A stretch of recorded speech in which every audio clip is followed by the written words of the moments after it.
আমরা ভুলে যাই নাই সেই শাপলা চত্বরে আমাদের আলেমদেরকে, এতিমদেরকে নির্বিচারে হত্যা করার কথা আমরা ভুলে যাই নাই। আমরা ভুলে যাই নাই জামাত ইসলামের নেতাদেরকে ফাঁসি দেওয়ার কথা। আমরা ভুলে যা থেকে আমাদের স্বয়ং আমাদের চেয়ারপারসন দেশের বেগম খালেদা জিয়া কিন্তু রেহাই পান নাই।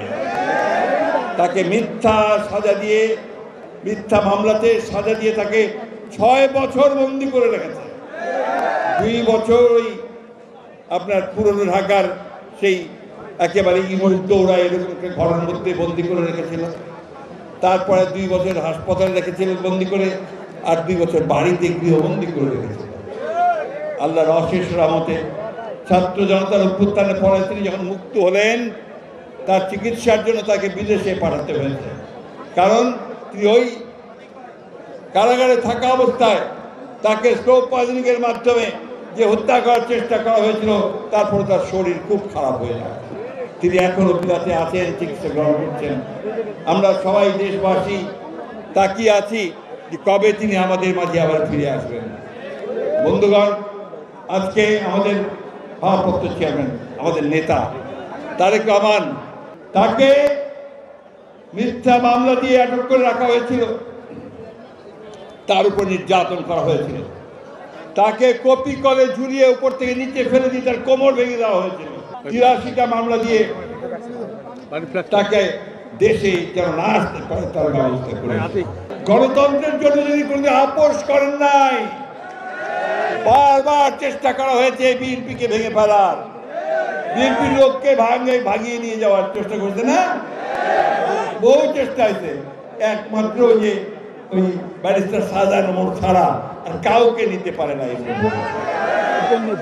এবং আজকে অন্যান্য রাজনৈতিক দল যারা একই সঙ্গে আমাদের সঙ্গে ফ্যাসিস্ট বিরোধী আন্দোলন করেছেন, তাদেরকেও রেহাই দেয় নাই। এমনকি আমাদের আলেম উলামাদেরকে পর্যন্ত রেহাই দেয় নাই। আমরা ভুলে যাই নাই সেই শাপলা চত্বরে আমাদের আলেমদেরকে, এতিমদেরকে নির্বিচারে হত্যা করার কথা আমরা ভুলে যাই নাই। আমরা ভুলে যাই নাই জামাত ইসলামের নেতাদেরকে ফাঁসি দেওয়ার কথা। আমরা ভুলে যাই নাই আমাদের নেতা সালাউদ্দিন কাদের চৌধুরী সাহেবকে ফাঁসিতে ঝুলানোর কথা। কোন অপরাধ ছিল না তাদের, তাদের একটাই অপরাধ ছিল যে তারা গণতন্ত্র চাইতো, অধিকার চাইতো। তার অধিকার, আমরা দেশের মানুষের অধিকারের জন্য আন্দোলন করতে।